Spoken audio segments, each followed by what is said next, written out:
Eleanor Roosevelt, one of the most influential women of all time. Eleanor Roosevelt is a very well-known figure across America.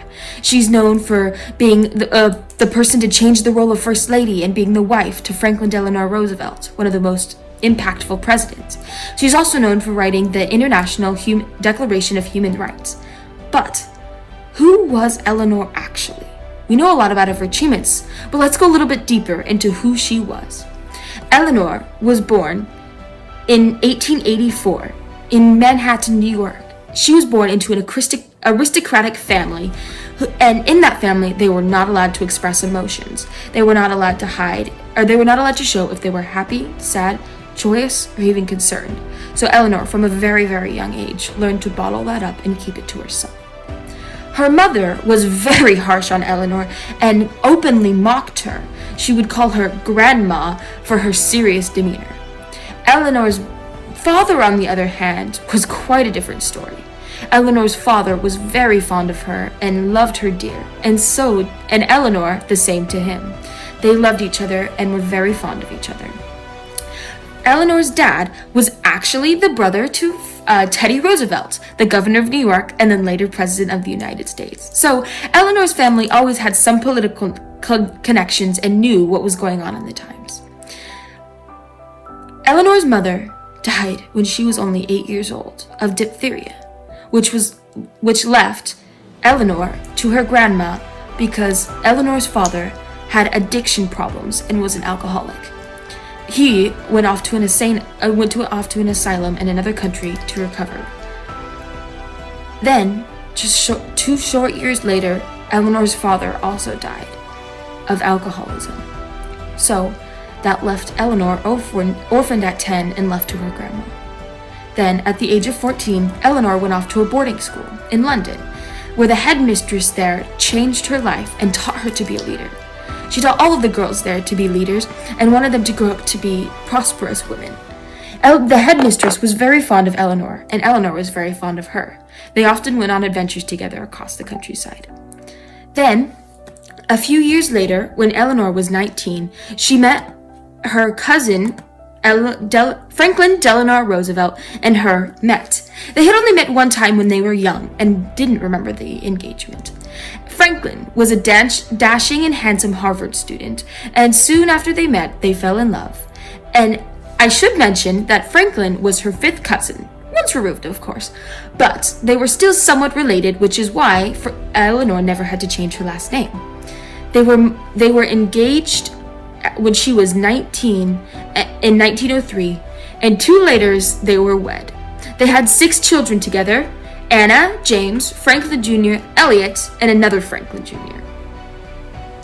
So they had the 6 children together and were very happy. But everything was not as it seemed. A rumor surfaced that Franklin was having an affair with his secretary. Eleanor later found love letters and considered leaving him, but realized this would end his political career. Before this, Franklin had dabbled in some political engagements and had started getting more interested in the career of politics. Eleanor and Franklin learned to live together but separately. They no longer had love for each other but learned to be more partners. They were grand partners and very well worked together after his affair, but the romantic part of their relationship was over. They lived separate lives together, really. Eleanor learned to do her own thing, and Franklin learned to do their own thing, but use it as a partnership. Later, Franklin got the disease of polio, and Eleanor was there to care for him and encouraged his political return. Later on, in 1945, Franklin died of a stroke. But in between that time, Franklin became President of the United States. As we all know, had him as the 3-term president that helped us get out of the war and end the Great Depression. When Franklin became president, that meant that Eleanor also became the First Lady. Eleanor changed the role of First Lady of the United States from hostess to stateswoman and would revolutionize the way that people looked at this role. As First Lady, the first thing she did was made it so that she could do what she wanted. She was not confined by rules or parties, all of that. She wanted to help, and she made it so that she could. She was actually criticized for having such an active for being so active in public policy, but she didn't care. She was going to keep doing what she was doing.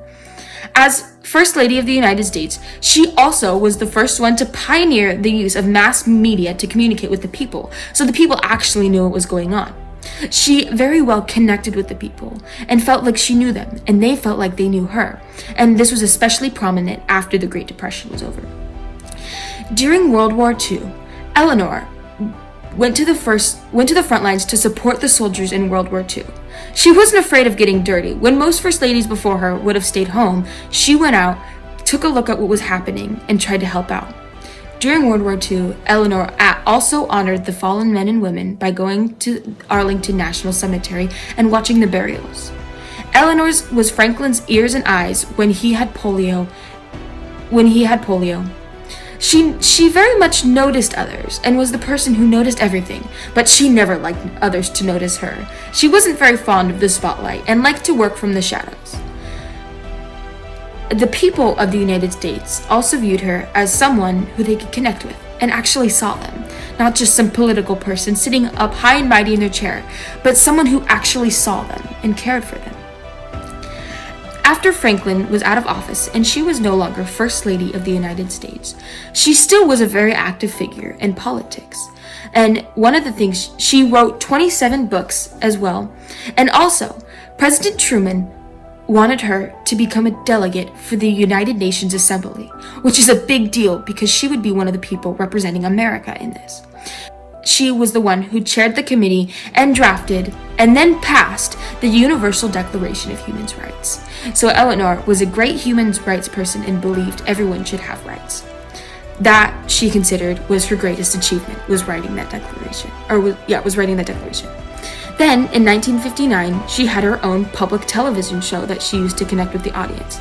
And at one point also, she had a radio show that she did weekly that went out to the public and was her way of communicating with them. That all happened after she was the First Lady of the United States. Then, in 1962, Eleanor died. But she never really died in the heart of the American people. Her legacy is still there, and we still see it today. Our First Ladies no longer are just hostesses, but they have a platform that they work on. For Michelle Obama, she wanted our country to be healthier.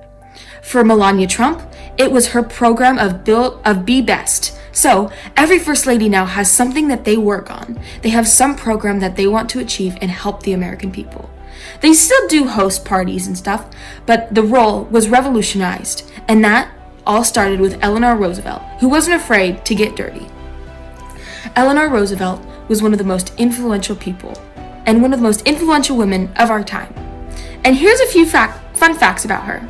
She was the first lady to cross the country by air.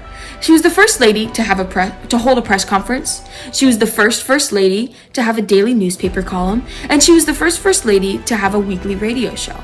She also drove herself across the country, which was uncommon because typically they would have a chauffeur. Also, Eleanor was 6 foot tall, which is very, very tall for a woman. Another fun fact about her is that she would hold all female press conferences. Why would she do this? Well, she wanted female news reporters and journalists to have more of an opportunity. Typically when press conferences were held, only the men were allowed in, so many women reporters were put out of jobs. Also, she found a way to easier connect with the women and give more. Another fun fact is that Eleanor Roosevelt and Amelia Earhart actually were friends, and Amelia Earhart and Eleanor Roosevelt sometimes would fly together up in the plane. So, Eleanor's impact is still seen today throughout our country and through our American political system. Eleanor truly revolutionized the role of First Lady and also gave many people human rights with the International Declaration of Human Rights. Eleanor truly is an amazing woman.